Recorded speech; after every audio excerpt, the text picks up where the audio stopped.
On October 16, 2024, I was again invited as a resource person in the 9th Joint Public Hearing of Committees on Dangerous Drug, Public Order, Safety and Human Rights, and Public Accounts of the House of Representatives scheduled on October 22, 2024 at 9:30 a.m. I, together with other invited PNP personnel, attended the joint hearing in the House of Representatives. After I answered questions related to extrajudicial killings and the reward system, I was approached by a security personnel while I was seated in one of the witnesses during the hearing. The said person told me that I was summoned by Congressman Dan Fernandez. I went out of the room with the security personnel.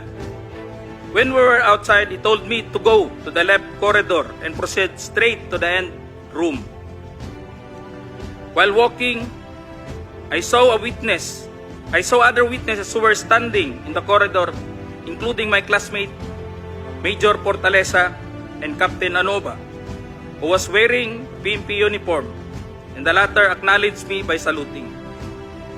When I entered the room, I saw two lawyers of Police Colonel Garma standing inside the room. One of the lawyers approached me and then asked me what we are going to talk about. I said I do not know. After a while, Kong Dan Fernandez entered the room and he asked me to sit beside him on his right side. And then Kong Abante entered the room, sat far end of the chair on the right. One of the lawyers of Police Karma stood near at my back. Kong Dan Fernandez put the paper he was holding on the table and told me, "Ito ang sasabihin mong statement na ito," while pointing on the paragraph on the paper. Ito ang supplemental affidavit ni Colonel Garma. Sabihin mo, alam mo ang reward system. I-confirm mo lang. Kong Dan told me to read the said affidavit. However, I asked the copy of affidavit he was showing to me to read it. He did not give it to me. The lawyer of Police Colonel Garma said, "Ikaw lang ang pwedeng magsabi niyan," sabi ni Colonel Garma. I was puzzled and I asked myself, why me? I respectfully told him that I cannot confirm. They are saying as I have not read the affidavit. We went silent for a while. And then Kong Dan Fernandez said, while holding the affidavit, "Saan ka pwede?" "Dito, noong 1999, about DDS.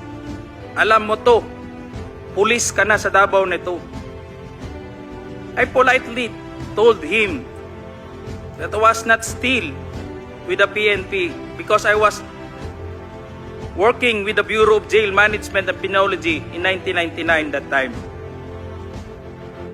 After some time, Kong Abante asked me how many years do still I have with the PNP.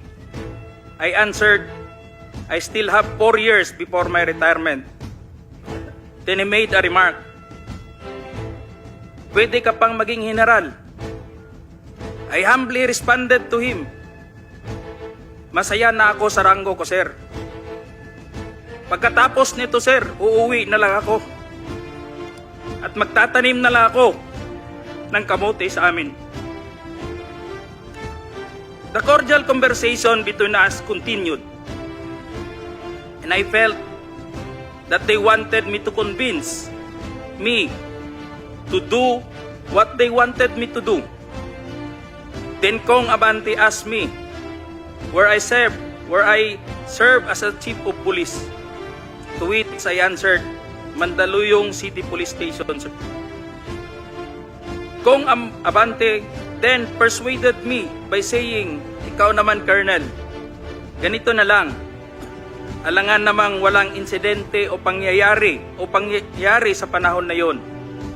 I answered and I served as a COP in Mandaluyong during the COVID-19 pandemic, and there were less crime committed. And we did not receive any reward from anyone.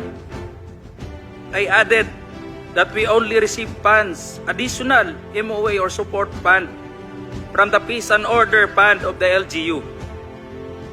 I then respectfully told Kong Dan Fernandez that anybody can debunk my statement if I confirm the testimony of Colonel Garma about the DDS in 1999, since I was not a member of PNP at the time. And I have no personal knowledge as to the reward system. Additionally, I said, the work of the policeman are noble and requires great sacrifice, even without the reward or award.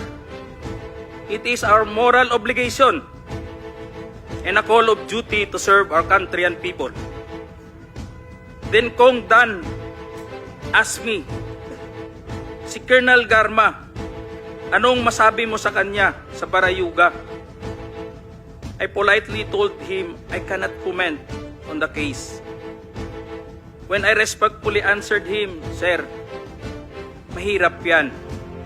Kasama kami sa nag-iimbestiga at hindi ko alam kung anong kinalaman niya at may investigasyon din sa amin, baka ma-incriminate ako, sir. After the discussion, they did not give me a copy of the second affidavit of Police Colonel Garma. I felt that I disappointed them. Kong Dan Fernandez and Kong Abante left the room, while I and the two lawyers of Police Colonel Garma stayed in the room for a while. I presume that they are about to present the second affidavit of Police Colonel Garma. I asked the two lawyers of Police Colonel Garma why they have chosen me. They did not answer me and just stared at me. And that I went back to the hearing room. When I went back to the hearing room, I immediately called the attention of Police Colonel Lito Patay, who were sitting behind the witness table. We proceeded at the back of the lobby area when they suspended the hearing. I confided and discussed to him what happened in the room with Kong Dan Fernandez and Kong Abante and the two lawyers of Police Colonel Garma. That's all, Mr. Chair. Thank you.